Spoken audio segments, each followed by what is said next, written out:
Hi everyone, welcome back to my channel. இன்றைக்கி வீடியோவில் ரொம்பவே யூஸ்ஃபுல்லான ஒரு வீடியோ தான் பார்க்க போகிறோம். ரொம்பவே இன்ட்ரெஸ்டிங்காக இருக்கும். ஸோ வீடியோவை ஸ்கிப் பண்ணாமல் பாருங்கள். ஃபர்ஸ்ட் டைம் சேனலை பார்க்குறீங்கன்னா ப்ளீஸ் சப்ஸ்கிரைப் பண்ணிட்டு பாருங்கள். கூடவே இருக்கிற பெல் ஐக்கனையும் கிளிக் பண்ணிக்கோங்க. அப்போ தான் நான் போடுற ஒவ்வொரு வீடியோஸும் உங்களுக்கு நோட்டிஃபிகேஷனாக வரும். நீங்கள் மிஸ் பண்ணாமல் பார்க்கலாம். 2 கப் அளவுக்கு கருப்பு கவுனி அரிசி எடுத்துருக்கிறேன். அது ஒரு 6 to 7 டைம்ஸ் கிட்ட நல்லா சுத்தமாக வாஷ் பண்ணிட்டு நல்ல தண்ணி ஊற்றி ஓவர் நைட் ஊற வச்சு எடுத்துருக்கிறேன். உங்களுக்கு எவ்வளோ வேணுமோ அந்த அளவுக்கு நீங்கள் எடுத்துக்கோங்க. கருப்பு கவுனி அரிசி ஊறுறதுக்கு டைம் எடுக்கும். கண்டிப்பாக ஒரு 8 hours ஆகுது நம்ம ஊற வச்சு எடுக்கணும். ஓவர் நைட் ஊற வச்சிங்க அப்படின்னா ரொம்ப சரியாக இருக்கும். மறுபடியும் ஒரு டைம் நல்லா வாஷ் பண்ணிட்டு ஃபில்டர் பண்ணி எடுத்துக்கலாம். கருப்பு கவுனி அரிசியை ஊற வச்ச தண்ணி அப்படிங்கிறதுனால இந்த தண்ணியை கீழே ஊற்றிடாமல் செடிகளுக்கு யூஸ் பண்ணிக்கோங்க. செடிகளுக்கு ஊற்றும் போது செடி நல்லா செழிப்பாக வளரும்.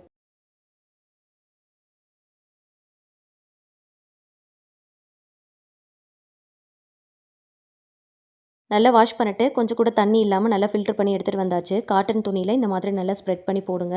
ஃபேன் காற்றுக்கு நடுவில் போட்டு விட்டாலே போதும். வெயிலில் போடணும் அப்படிங்கிற அவசியம் இல்லை. கரெக்டாக ஒரு 1/2 hour ஃபேன் காற்றுல ஆற வச்சா போதும். கையில் எடுத்து பார்க்கும்போது ஈரப்பதம் இருக்கணும், ஆனால் கையில் ஒட்டக்கூடாது. ஸோ இந்த மாதிரி பதமாக நல்லா காய வச்சு எடுத்துக்கோங்க. இப்போ இதை அப்படியே ஒரு மிக்ஸி ஜாருக்கு மாற்றிக்கலாம். மிக்ஸி ஜாரில் கொஞ்சம் கூட ஈரம் இருக்கக்கூடாது. எந்த அளவுக்கு நல்ல ஃபைன் பவுடராக அரைக்க முடியுமோ அந்த அளவுக்கு நல்ல ஃபைன் பவுடராக அரைச்சி எடுத்துக்கோங்க. நல்லா நைஸாக அரைச்சி எடுத்துகிட்டு வந்தாச்சு. அரைச்சதுக்கப்புறம் இந்த மாதிரி தான் இருக்கும். அரைச்சதுக்கப்புறம் மாவு ஜல்லடை யூஸ் பண்ணி நல்லா ஜலிச்சு எடுத்துக்கலாம். மாவு மிஷினில் கொடுத்து அரைக்கிறோம் அப்படின்னா நல்லா நைஸாக அரைச்சி கொடுப்பாங்க. நம்ம மிக்ஸி ஜாரில் அரைச்சிருக்கிறதுனால நடுநடுவில் அரைக்காமல் கொஞ்சம் குருணையாக இருந்துச்சு அப்படின்னா இந்த மாதிரி ஜலிச்சு எடுக்கும் போது அது தனியாக வந்துடும். மறுபடியும் நம்ம மிக்ஸி ஜாரில் போட்டு அரைச்சி எடுத்துக்கலாம். அதே போல் மாவை மிக்ஸி ஜாரில் அரைச்சிருக்கிறதுனால கொஞ்சம் லம்ஸ் இருக்கிற மாதிரி இருக்கும். இந்த மாதிரி ஜலிச்சு எடுக்கும் போது அந்த லம்ஸ் எல்லாமே அப்படியே உடஞ்சிரும்.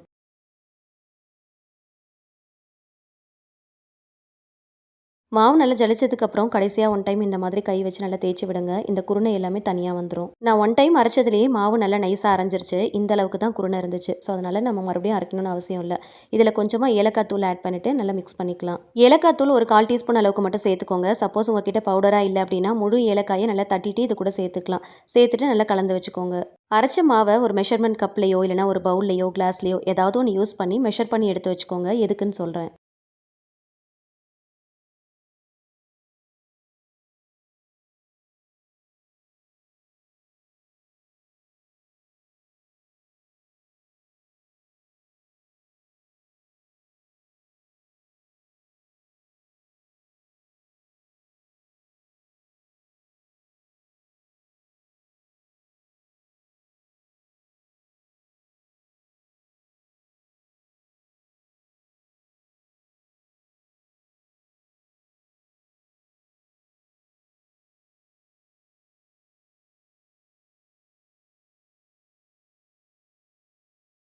அரைச்ச மாவை மெஷர் பண்ணதில் கரெக்டாக 2 கப் அளவுக்கு வந்திருக்கு. 250 ml கப்பில் 2 கப் அளவுக்கு வந்திருக்கு. மெஷர் பண்ணிவிட்டு அதே பவுலில் சேர்த்துக்கலாம்.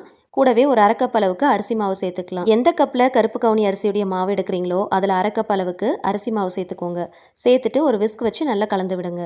விஸ்க் வச்சு இந்த மாதிரி நல்லா மிக்ஸ் பண்ணும் போது 2 மாவும் நல்லா மிக்ஸ் ஆயிரும். அரிசி மாவு சேர்க்கும் போது அதிகமாக சேர்த்துற வேண்டாம். 2 கப் அளவுக்கு கருப்பு கவுனி அரிசி மாவு எடுக்கிறீங்க அப்படின்னா 1/2 கப் அளவுக்கு அரிசி மாவு சேர்த்தாலே சரியா இருக்கும். அரிசி மாவு வறுக்காத அரிசி மாவா இருந்தாலே பரவாயில்ல. அது இது கூட சேர்த்து நல்லா கலந்து விட்டுக்கோங்க. சப்போஸ் உங்ககிட்ட அரிசி மாவு இல்லை அப்படின்னா கருப்பு கவுனி அரிசி ஊற வைக்கும் போதே பச்சை அரிசி ஒரு 1/2 கப் அளவுக்கு சேர்த்து ஊற வச்சு அதை நல்லா இந்த மாதிரி ஆற வச்சு அரைச்சி எடுத்துக்கோங்க. சப்போஸ் அந்த மாதிரி சேர்த்து ஊற வச்சு அரைக்க போறீங்க அப்படின்னா 2 கப் அளவுக்கு கருப்பு கவுனி அரிசி எடுக்கிறீங்க அப்படின்னா 1/2 கப் அளவுக்கு பச்சரிசி எடுத்து ஊற வச்சுக்கோங்க. சரியா இருக்கும். ஹெவி பாட்டம் பேனா பார்த்து எடுத்துக்கோங்க. அரைச்சி வச்சிருக்கிற மாவு சேர்த்து லைட்டாக ஃப்ரை பண்ணிக்கலாம். அடுப்பை நல்லா ஸ்லோ ஃப்ளேமில் வச்சு கரெக்டாக ஒரு 5லிருந்து 10 நிமிஷம் வரைக்கும் நல்லா ஃப்ரை பண்ணிக்கோங்க. லைட்டாக வந்து அந்த வாசனை வர ஆரம்பிக்கும். கருப்பு கவுனி அரிசியுடைய அந்த வாசனை நல்லா வர ஆரம்பிக்கும். அந்த மாதிரி வந்ததும் ஸ்டவ் ஆஃப் பண்ணிடலாம். பேனில் சேர்த்ததும் கைவிடாமல் இந்த மாதிரி நல்லா கலந்து விட்டு வறுத்து விடுங்க. அப்படியே விட்டுட்டோம் அப்படின்னா ஒன் சைடு மட்டும் கருத்து போன மாதிரி ஆகிடும். மாவுடைய நிறம் மாறிடும். கையில் கொஞ்சமாக மாவு எடுத்து பார்க்கும்போது அந்த ஹீட் நல்லா தெரியணும். அந்த மாதிரி தெரிஞ்சிச்சு அப்படின்னா மாவு கரெக்டாக ஃப்ரை பண்ணியிருக்கீங்கன்னு அர்த்தம். இதை அப்படியே ஒரு பிளேட்டுக்கு மாற்றி நல்லா ஆற வச்சுக்கலாம். மாவை நம்ம வறுத்துருக்கிறதுனால அதில் ஒரு ஈரப்பதம் இருக்கும். அப்படியே போட்டு ஸ்டோர் பண்ணி வச்சோன்னா சீக்கிரமாக வண்டு பூச்சி வந்துடும். லம்ஸ் மாதிரி ஃபார்ம் ஆயிரும். அந்த மாதிரி ஆகாமல் இருக்கிறதுக்கு இந்த மாதிரி ஒரு பிளேட்டில் மாற்றி நல்லா ஆற வச்சுக்கோங்க. நல்லா கம்ப்ளீட்டாக ஆறினதுக்கு அப்புறமா பாட்டிலில் போட்டு ஸ்டோர் பண்ணி வச்சுக்கலாம். ட்ரையாக இருக்கிற மாதிரி கிளாஸ் பாட்டிலில் போட்டு ஸ்டோர் பண்ணி வச்சுக்கோங்க. அப்போ தான் சீக்கிரமாக கெட்டு போகாமல் இருக்கும். வண்டு பூச்சி வராமல் இருக்கும். பிளாஸ்டிக் பாட்டில்ஸ்லாம் அவாய்ட் பண்ணிக்கோங்க. லாங் டேர்மாக வச்சு யூஸ் பண்ணணும் அப்படின்னு நினச்சிங்கன்னா இந்த மாதிரி ஸ்டோர் பண்ணிக்கோங்க. மெஷினில் கொடுத்து திரிக்கணும்னு அவசியம் இல்லை. வீட்லேயே இந்த மாதிரி ஊற வச்சு காய வச்சு அரைச்சு மிக்ஸி ஜாரை யூஸ் பண்ணியே கருப்பு கவுனி அரிசி மாவை நம்ம ரெடி பண்ணிக்கலாம். இந்த மாவு யூஸ் பண்ணி நிறைய ஹெல்தியான ரெசிபி பண்ணலாம். ஒன் பை ஒன்னாக ஷேர் பண்ணுறேன். இதை வச்சு இன்றைக்கி ஒரு ஹெல்தியான ரெசிபி எப்படி செய்யுதுன்னு பார்க்கலாம். நல்ல ஒரு கனமான பாத்திரத்தில் 2 கப் அளவுக்கு தண்ணி சேர்த்துக்கோங்க. ஒரு 2 ஸ்பூன் அளவுக்கு நெய் சேர்த்துக்கலாம். கொஞ்சமாக உப்பு சேர்த்து நல்லா கலந்து விடுங்க. அரைச்சி வச்சிருக்கிற கருப்பு கவுனி அரிசி மாவில் 2 கப் அளவுக்கு இதில் சேர்த்துக்கலாம். 2 கப் அளவுக்கு தண்ணி சேர்க்குறீங்கன்னா 2 கப் அளவுக்கு மாவு சேர்த்துக்கோங்க, சரியாக இருக்கும். இந்த ரெசிபிக்கு தண்ணியையும் மாவையும் ரெண்டுத்தையும் ஈக்குவலான ரேஷியோவில் சேர்த்துக்கோங்க, சரியாக இருக்கும். வெறுமனே கருப்பு கவுனி அரிசியை வச்சு மட்டுமே நம்ம ஏதாவது ரெசிபி பண்ணுறோம் அப்படின்னா கண்டிப்பாக அதில் ஒரு பிசுபிசுப்பு தன்மை இருக்கும், வழுவழுன்னு இருக்கிற மாதிரி இருக்கும். அதனால தான் மாவு அரைச்சதுக்கப்புறம் அதில் அரிசி மாவு நம்ம சேர்க்குறோம்.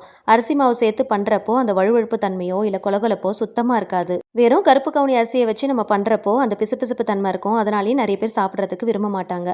ஆனால் இந்த மாதிரி செஞ்சு பாருங்கள், ரொம்ப பர்ஃபெக்டாக வரும். கருப்பு கவுனி அரிசியை யூஸ் பண்ணி கஞ்சி ரெசிபி ஷேர் பண்ணியிருக்கிறேன். அதே மாதிரி இட்லி, தோசை, ஆப்பம்னு எல்லாமே ஷேர் பண்ணியிருக்கேன்.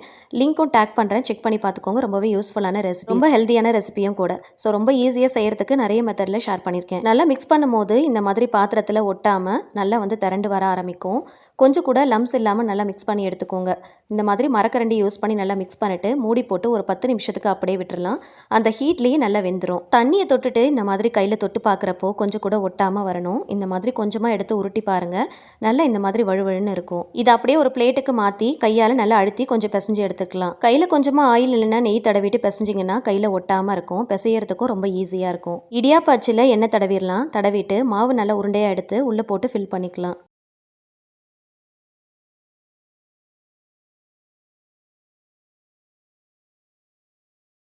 எந்த மாதிரி இடியாப்பம் செஞ்சாலும் அச்சில் கொஞ்சமாக ஆயில் தடவிட்டு மாவு போட்டு ஃபில் பண்ணிட்டு இடியாப்பம் பிழிஞ்சிங்க அப்படின்னா பிழியறதுக்கு ரொம்ப ஈஸியாக இருக்கும். இடியாப்ப தட்டு இல்லைனா இட்லி தட்டில் பிழிஞ்சு எடுத்துக்கலாம். பிழியறதுக்கு முன்னாடி கொஞ்சமாக நெய் இல்லைனா ஆயில் தடவிக்கோங்க. அப்போ தான் எடுக்கும் போது ஒட்டாமல் வரும். மர அச்சில் இருக்கிற இடியாப்ப கட்டையில் பிழிஞ்சாலும் சரி, இல்லைனா ஸ்டீல் டைப்பில் இருக்கிற ரொட்டேட் பண்ணி பிழிகிற இடியாப்ப அச்சாக இருந்தாலும் சரி, கொஞ்சமாக ஆயில் தடவிட்டு பிழிஞ்சுக்கோங்க. இந்த மாதிரி மெத்தடில் மாவு மிக்ஸ் பண்ணி எடுத்தீங்க அப்படின்னா பிழியறதுக்கு ரொம்ப ஈஸியாக இருக்கும். வெறும் ஹாட் வாட்டரை ஊற்றி பிசைஞ்சிட்டு இந்த மாதிரி பிழிஞ்சோம் அப்படின்னா சரியாக ஸ்ட்ரிங் வராது.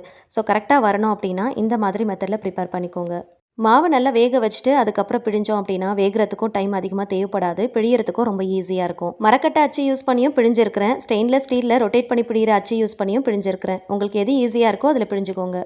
இந்த மாதிரி மெத்தடில் கருப்பு கவுனி இடியாப்பம் செய்கிறப்போ அரிசியுடைய அந்த பச்சை வாசனை சுத்தமாக இருக்காது. டேஸ்ட்டும் ரொம்ப நல்லாயிருக்கும்.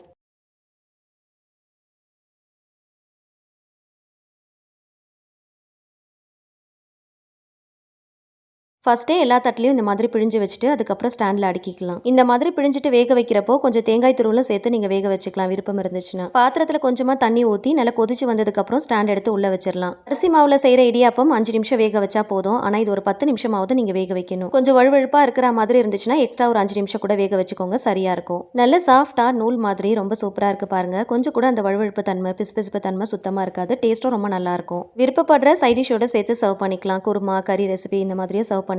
கொஞ்சம் ஸ்வீட்டாக சர்வ் பண்ணணும்னு நினச்சிங்கன்னா தேங்காய் பால் நாட்டு சக்கரையோடு சேர்த்து சர்வ் பண்ணிக்கோங்க. மெஷினில் கொடுத்து தான் மாவு அரைச்சி செய்யணும்னு இல்லை. வீட்டில் இருக்கிற மிக்ஸி ஜாரை யூஸ் பண்ணி இந்த மாதிரி ஹெல்தியான ரெசிபி ப்ரிப்பேர் பண்ணலாம். கண்டிப்பாக ரெசிபியை சேவ் அண்ட் ஷேர் பண்ணி ட்ரை பண்ணிக்கோங்க. இந்த மாதிரி ரெசிபிஸ்க்கு சேனலை மறக்காமல் சப்ஸ்கிரைப் பண்ணிக்கோங்க. தேங்க்ஸ் ஃபார் வாட்சிங்.